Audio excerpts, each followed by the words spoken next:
Welcome to Simplify. I'm Caitlin Schiller. And I'm Ben Schuman-Stoler. Howdy. Hey, Caitlin. Hi.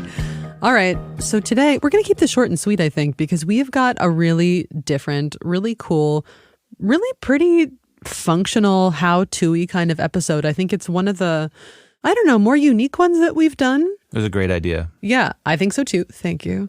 Although I can't take all the credit because this person reached out to me and said, hey, I really think that your audience needs this skill. And it clicked immediately. So yeah. I will not bury the lead. I will say today our guest is Stephanie Chandler. She runs the Nonfiction Authors Association. She's the founder. And the Nonfiction Writers Conference. She's also written so many books. Just Google her. You will see how prolific she's been. She basically teaches people how to get a nonfiction book published, among many, many other things. And I thought in the Simplify audience, there's probably at least 50% of you would love to write your own book, but maybe don't know where to start. I have often thought, I got a book in me somewhere, but I don't know what it's about and I don't know how to start it. And it seems pretty overwhelming. So I talked with Stephanie and just asked her all the questions. That's pretty much it. Yeah. So let's just play the tape and then we can talk about it and recommend some books at the end. What's great is that you're gonna have very concrete steps by the end of this episode for how to start writing your book and your options when it comes to getting it published. Okay, let's roll it. Let's do it. Hi, Stephanie. How are you?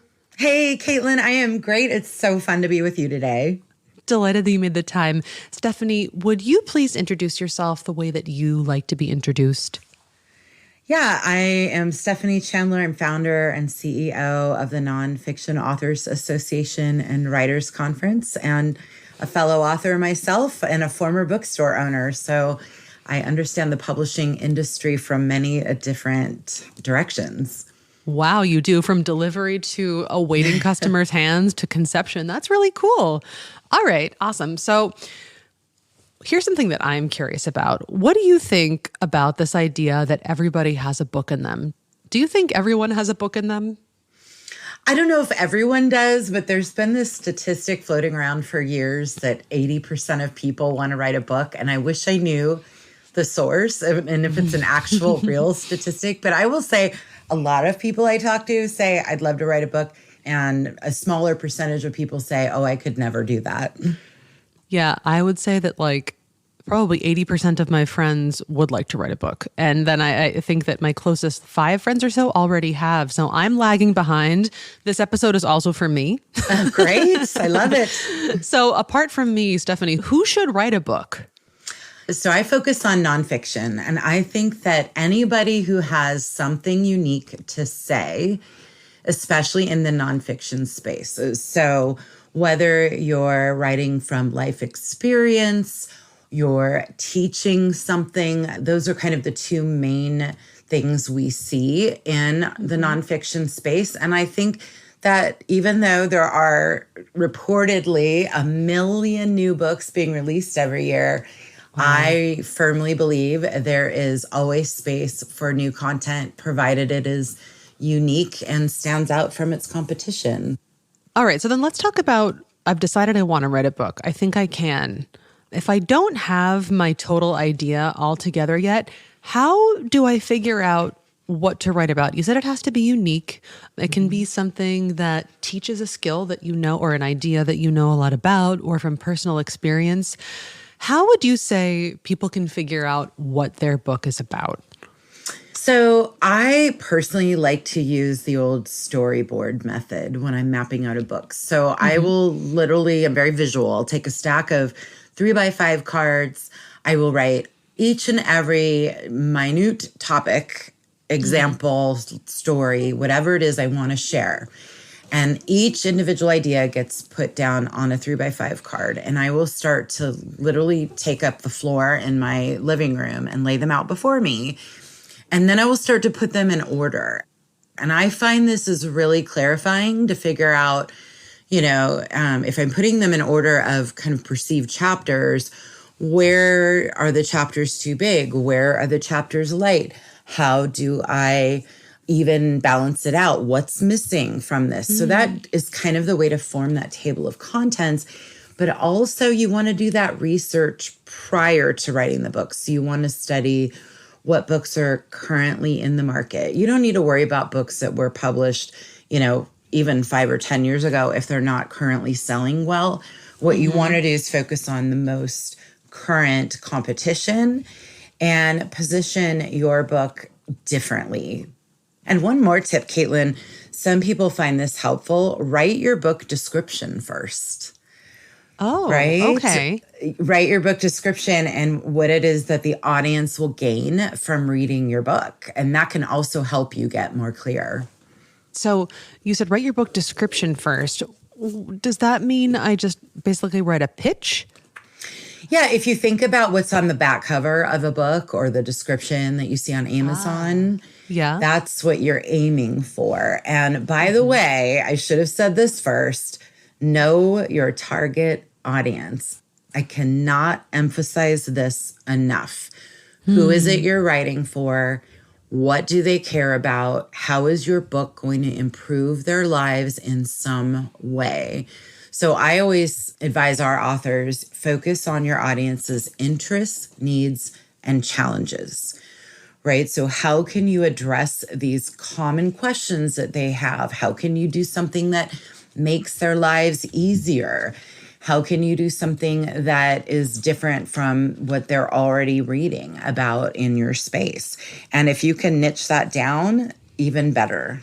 Using myself as an example, I was out speaking at writers' conferences, and I would get so disappointed by the fact that so little attention was paid to nonfiction writers. It was all about fiction, children's books, maybe a little memoir. But I was at a conference with 350 people, and I was the only business book writer there because there was no content for us.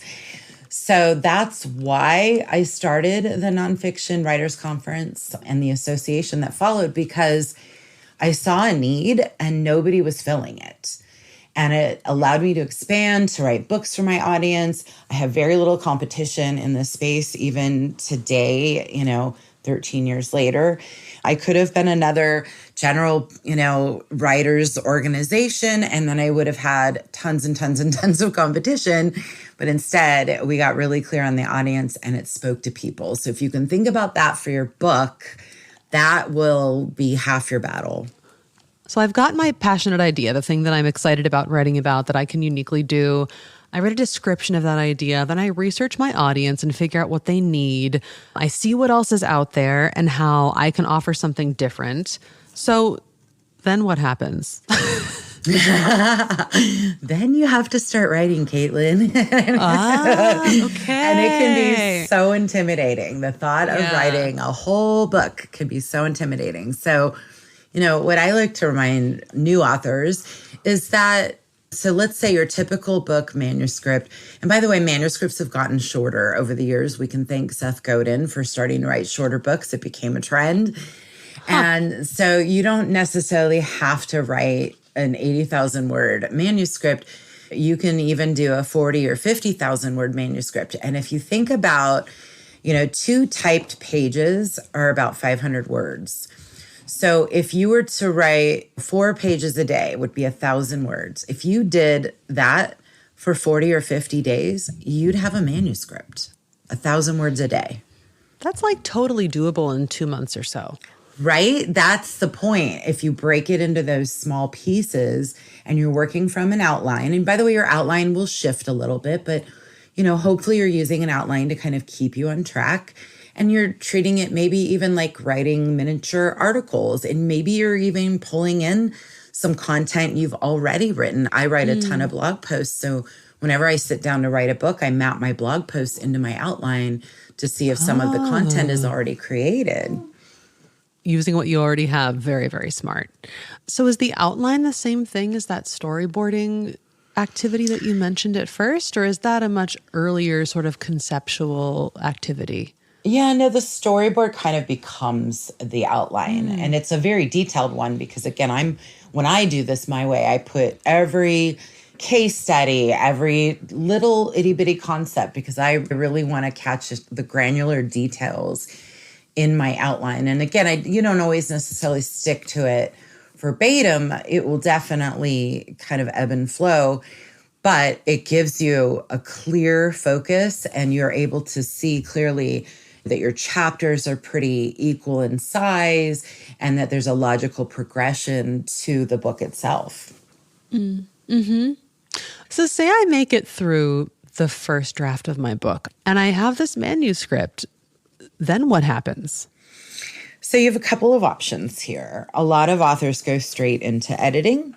Some authors go to beta readers. Beta readers are people that you give early access to your manuscript, oftentimes for editorial feedback. And so for first-time authors, this can be really productive if that's the kind of feedback you want. Now, I will say, I've been a writer a long time. I don't necessarily like editorial feedback. I feel pretty confident in my writing, but especially if you're new to this, I think beta reader feedback is useful. But you do have to remember, the more cooks you put in the kitchen, the more overwhelming it can be. And you're never going to satisfy everybody. So you do have to kind of sift through that, but it can also be helpful. Are there trends? Are people bringing up the same issue over and over again?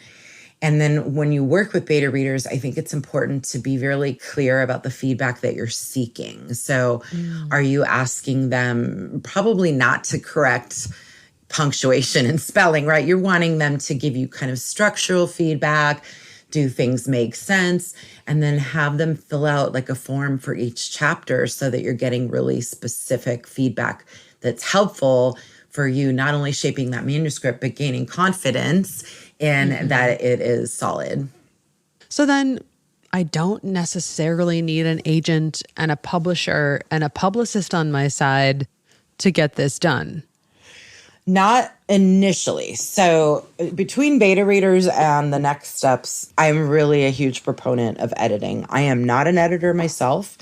I think I'm a pretty good writer, but I will tell you, editors save me every day. So editors are wonderful. If you're traditionally publishing, they will put a manuscript through 2 to 3 rounds of editing, usually 3. And then there's 3 levels of editing, I should say. So a developmental editor gets in there and basically performs surgery on the manuscript. They might rework some things. They might make suggestions for, this needs to be expanded. This is repetitive. And then you come back and it's kind of a mutual relationship where you're working back and forth. Not every writer needs developmental editing. I don't do it because, again, I feel pretty confident in my structure and flow, but I absolutely see the value in it for writers who want that feedback. But then after that, every writer needs copy editing. And copy editing is still a level of feedback where the editor will let you know if something is confusing or you're using jargon, or I think you mentioned this back in chapter 2, so copy editing will give you a slight amount of feedback, but it's really looking at your structure, the flow of the manuscript. And so I personally always go through at least 1 round of copy editing. And then the last level is proofreading. And proofreading, because you've gone back and forth with copy editing, you've made changes, you want that final proofread to catch grammar, punctuation, spelling, those little details. But honestly, I think it's worthwhile to do at least 2 rounds of proofreading with 2 different editors, right? You can never have enough eyeballs on a piece of work. Yeah, of course. Okay, then tell me about what you usually write about.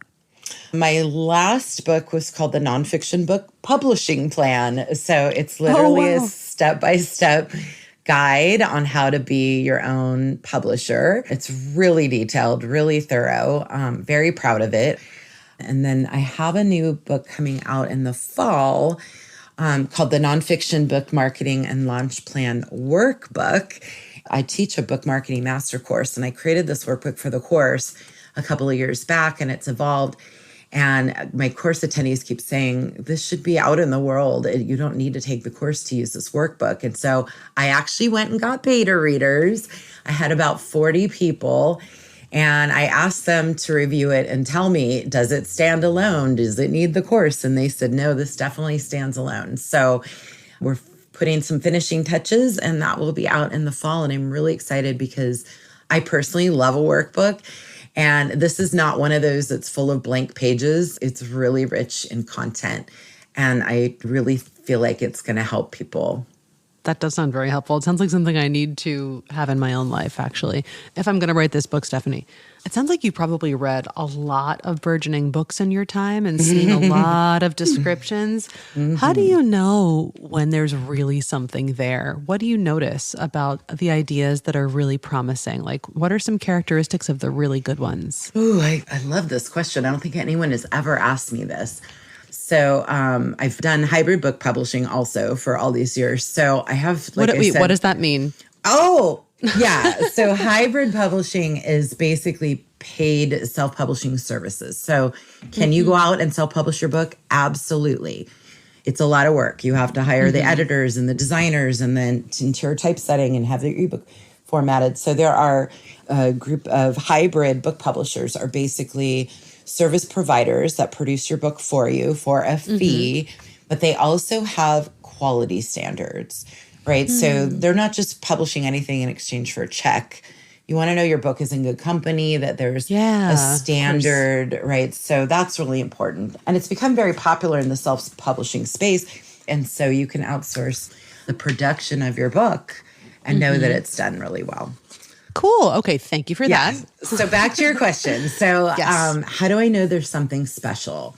I am flashing on an author example. So I'll give you this author, Clayton Moore, who was referred to me by a ghostwriter a couple of years ago, wrote a memoir about being the first Black police officer in Fostoria, Ohio, and his experience with racism within the police department as an officer, right? So it's kind of the other side, right? Yeah. And his title is brilliant, Caitlin. The title is Good Cop, Black Cop. So literally he's telling me his story. I am getting chills. He's the kindest, sweetest human I have ever met. And he has so much sincerity. And because he's not a writer, he hired a ghostwriter to help him produce the manuscript. So it's really well written. It's a wonderful, inspiring story and also sad, right? Sad to know that this still happens. Yeah. And so that really stood out for me. The other thing that I notice with successful books, so Jenny Levine Fink comes to mind. She runs a community called goodforyouglutenfree.com. And this is so smart. So Jenny went through a period of discovering she had celiac disease. She had to get off gluten. She started writing about it, and she ultimately built a community around how to live gluten-free. So the smart move there is that she started building her audience several years before she wrote her book. And her book is basically a prescriptive memoir called Dear Gluten, It's Not Me, It's You. And a great title, once again, and a perspective on what it's like to go through having to rid your life of gluten and replace it. Not only was her concept different and interesting, but she'd already been building her audience. And for sure, as soon as her book came out, it started selling really, really well because of that. So there's just those little nuggets of something that's a little different, a little special, a different perspective on a topic we've heard before. Because there's no new ideas, right? There's just no new ideas. No, there's just new expressions of them. Even my own book, the nonfiction book publishing plan, there are dozens, if not, probably a couple hundred books on how to publish your book. None of them speak specifically to nonfiction. Can it still apply to fiction? Sure. But there are some unique differences with nonfiction. A lot of writers are trying to use their book to grow their business or establish thought leadership. So there's different considerations. So therefore, it's different than what was already out there. And it's aligned with my expertise. Yeah. I wanted to ask you about what might persuade someone to self-publish versus going the traditional route, or how do you know what's right for you? Yeah. So traditional publishing has really changed over the years. It's harder than it used to be. So traditional publishers are looking for authors with a built-in audience because that is how they guarantee a book is going to sell. If you come to them with a business book or a self-help book or whatever it is, and you don't have an established audience, it is going to be infinitely harder to get a book deal. So memoir is a little bit different because part of that really relies on the quality of the writing. But any other type of prescriptive nonfiction, especially with a big 5 publisher, they are looking for the author to have an audience. Now, smaller, mid-sized publishers, maybe a specialty publisher, maybe you've written a book on, something to do with holistic healing.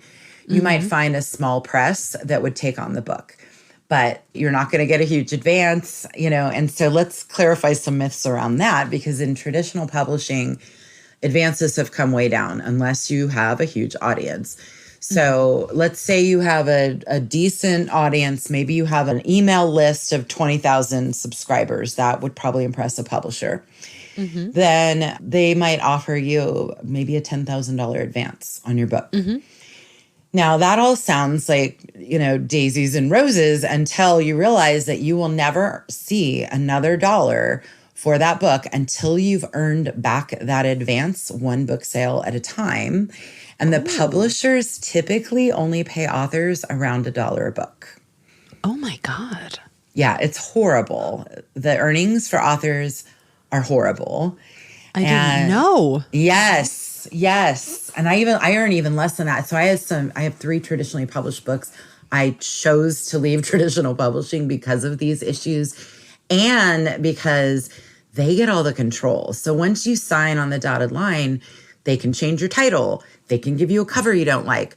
One of the publishers I work with called me at the last minute and said, "We want you to remove a chapter. We don't care which one. We're trying to cut costs." Oh, right? What writer wants to hear that?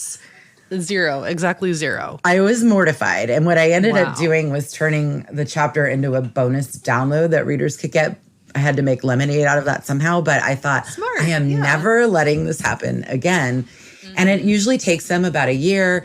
And it used to be that the traditional publishers, the reason to go with them would be the brick and mortar bookstore placement, which is still important. If you have a high demand book, if you have an audience, brick and mortar bookstore placement may make sense. But we believe today that around 70% of all book sales are happening through Amazon. So I tell authors, I don't think brick and mortar bookstore sales have nearly the importance that they did years ago. And there's so many limitations with traditional publishers. Now, with that said, I also speak from experience because I have books traditionally published. It was a life goal. I really wanted a traditional publishing deal. I got myself my first one. I signed with an agent. We sold 2 more. That was really satisfying from a goal standpoint. But when I look back at the whole picture, it took me 3 books to realize I am type A. I want to control my own work. And I'm doing all the work anyway. The publishers, there's a big myth around the marketing. They don't do the marketing. Unless you're a known quantity. Do you know when you walk into like a Barnes & Noble bookstore, the books that you see on the tables and the end caps, that is all paid placement. Publishers are paying to put their books on those tables. Wow. I mean, it's a crazy industry. So self-publishing has just become more and more appealing over the years because you have control. You'll earn $5, $10, even $15 a copy, depending on how you're selling your books. You maintain the control. Yes, you spend the money up front, but you can potentially earn it on the back end. I will never tell somebody to get into publishing to get rich. It's not a get rich prospect, but it is certainly something that you can create some profits into it. Wow, that was really informative. And you just told me a whole bunch of things that I had no idea about regarding the publishing industry. What else do you wish people knew about book publishing? That you have choices. And if you're like me, how I was originally, I really wanted that traditional book deal. And what I did was I ended up self-publishing my first book. It was a business startup guide. I had gone to a writer's conference and I had an agent call me and he said, "I like what you're doing. Nobody knows who you are. You need to go build that audience."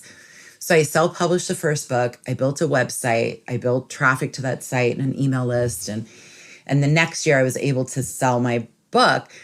But I didn't understand all the options like we're discussing right now. Way back then, this was 2005, 2006. Today, writers have options. And I think part of that should align with what your goals are. So let's say you want to write a book to grow your business, right? So I worked with years ago a financial advisor. He could care less how many books he sells. He uses the book as a business card to hand to prospective clients. It's brilliant. Wow.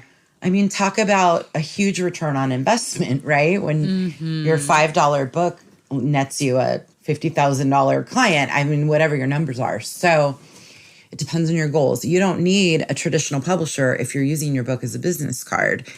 If you're writing a memoir and you have a really specific audience in mind, maybe you're writing a memoir about how you've lived with diabetes, let's just say, for example. First of all, a big 5 publisher doesn't want a niche book like that. That's more of a small press. Yeah. And then you get into it's small press. Do I want a $5,000 or $10,000 advance? Do I want to wait a year for the book to come out? Do I want to lose all my control? Or do I just want to own it, do my marketing anyway, and, self-publish? So whether it's self-publish, work with a hybrid publisher, there's also publishing service providers. I mean, the choices they're vast. So I guess that's the point I'm trying to make, is to do the research first to figure out what will be your best path that aligns with your goals, your budget, those types of considerations. I love that you put so much emphasis on having a goal for what this book is doing. Not just a goal about, what is it about, and a goal for how many pages you want to write per day to get your book done in 2 months, but a goal for what you want this book to mean to you and your personal goals and what you want it to mean in the world. I think that's so helpful and smart, and it's a thing that I bet a lot of people aren't considering. Like you said, your first traditionally published book was a big milestone for you and really important because that was a personal goal you had. It felt like something. It meant something to you. And that it's just as good a goal as, making lots of money off of a book. I think that was a really nice distinction. Thank you for bringing it up. Thank you. Thank you for noticing that. Yeah. And these are the things I didn't know, right? I didn't know when I was starting. So I think it's important to understand and be really thoughtful about how you approach it. It's such a wonderful feeling to actually get your book published. I think I'm 10 books in, and every book still feels like a massive accomplishment. And so if you and your listeners are thinking about it, my advice is do it. Don't wait till you retire. Don't put it off. It is such a rewarding accomplishment to have in your life. Awesome. That is so helpful. Okay. Then, Stephanie, thank you so much for spending time with me today and for sharing all of this really useful, amazing information about book publishing. Where can people find you on the internet if they want more of you? Yeah, it's definitely Nonfiction Authors Association.com. We have a really big presence on Facebook. We're building on Instagram. And I always love connecting with our community. So please reach out. And thank you so much, Caitlin. It was really fun to talk about all of this. Thanks, Stephanie.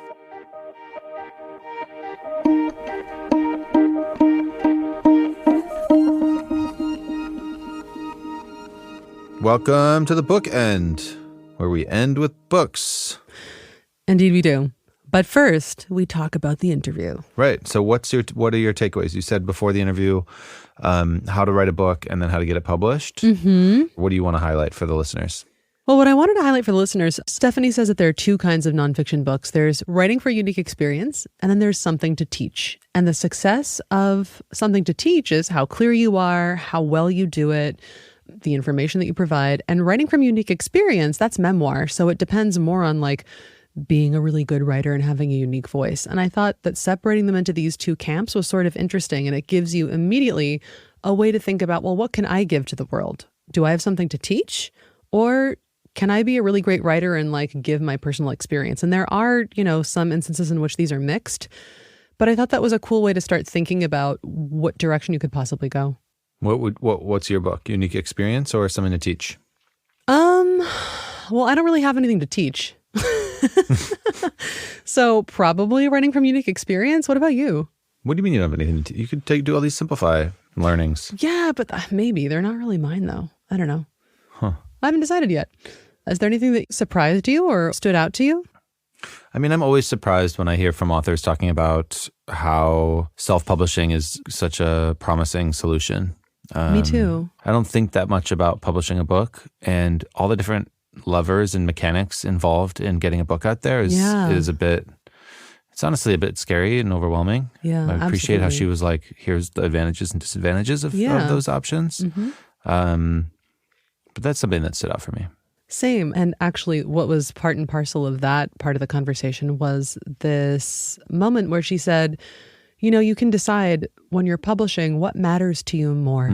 Is it, so for her, from a personal goals standpoint, being published by a traditional publisher felt really good. That was a milestone for her. It was worth it to do it that way. She didn't get paid as much per book as she would if she'd self-published. But for her, that was meaningful, and it was a choice she made. And in the future, she decided, look, I can get way more out of this monetarily, and I can give more to the world if I just go ahead and self-publish. And I think it's really neat to think about that too. So we're giving you some nice forks in the road to think about here in terms of how to start and what you're going to do when you publish. Yeah. Should we recommend some books? Yeah, let's do it. You want to go first? Sure. Today I brought a lovely, lovely book. It is called Bird by Bird by Anne Lamott. It's told from her personal perspective. It's a writing guide, but it's really, really lovely. The Blink is in the app. It's a really, really nice Blink. I'd encourage you to check it out. Lamott talks a lot about honesty, which ties into what Stephanie was saying about having a unique perspective. And also tying in with what we just talked about, I love that Lamott also personally notes that being a good writer is more important than being published. This is another one of those moments where you pick your goal. Right. Is it really meaningful for you to be published and be published by, say, a big house and you can point to that? Or is being a good writer more important? Because if you're really lucky, you can write a really good book that will touch a few people, and maybe your agent will send you flowers and you'll make like 75 cents per copy, and you can still be an amazing writer. Just because it isn't a blockbuster doesn't mean that, you know, you're not a great writer. Right. Nice one. Yeah. Bird by Bird, Anne Lamott. It's in Blinkist. Check it out. Sweet. Mine, you know, whenever I hear people say, you know, write 1,000 words for 40 days, I'm like, yeah, sounds easy. I'll do that for 4 days and then probably never do it again. Yeah. So I wanted to think of something about like kind of in a productivity plan, keeping up with a plan sort of book. You know, Atomic Habits is a really good example of this, getting things done. There's so many systems, of course, Simplify listeners know. There's one that I like by Eric Fisher and Jim Woods. It's called Ready, Aim, Fire. And it's about goal setting and sticking to a plan. But what's nice about it is that it's about all the things around goal setting and sticking to a plan. So, for example, you'll be more likely to hit these goals, stick to that 1,000 words a day if you can really visualize what the point of this is. So in the Blinks we pull out, if you're wanting to write a book, go to a local bookstore and photograph the shelf you want it to appear on someday. Like really try and anchor these things, right? Yeah. Or that's like vision boarding almost. Yeah, like try and really anchor it. Another good thing in the Blinks was you might think you know why you're doing something, why you're writing it, but can you list 7 reasons why you're doing it? Wow. 7? Why 7? Just a lot. You know, I don't think there's a scientific reason. I mean, the number 7 is popular. Yeah. Human brain loves the number 7. Yeah, but do you know what I mean? Like, I'm writing a book. Why? Because I want to be famous. Okay. Why else? Because I love writing. Cool. Why else? Because I want to make money. Why else? I don't know. Okay. Is that gonna get you through day 22 of 1,000 words of 1,000 words a day? Okay. So having many backup reasons for like your own continued personal motivation. Yeah. Just being really like having a really strong reason why you're doing something will help you do it. So I advise writing books are fun. Use AI tools. Use the internet. Don't plagiarize. But like, you know, use research. Like that's for me what's really exciting is getting my hands dirty with ideas. But you got to have a plan. You got to have a plan. Indeed. Cool. What was it called again? Ready, Aim, Fire by Eric Fisher. Cool. All right. That's it. Are you going to go write your book now?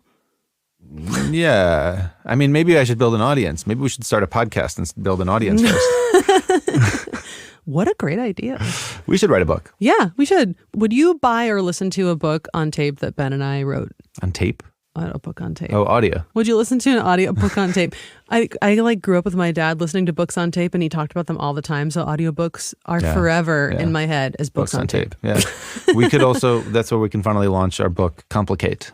Indeed. Yeah. On tape. Yeah. Right. Accompanying Simplify podcast is the book series Complicate. Complicate for teens. Complicate for parents. Complicate for new leaders in your organization. Complicate for dummies. Part of that whole series. Anyway. Take us out of here. This was fun. All right, cool. Hope that you get your book writing off the ground. Let us know how it's going for you if you want. You can email us at podcast@blinkist.com. And if you would like to go check out any of the Blinks that we mentioned, then please head to Blinkist.com/simplify, and you can tap on Try Now up in the upper right-hand corner, or you can just follow the link in the show notes and use the voucher code AUTHOR.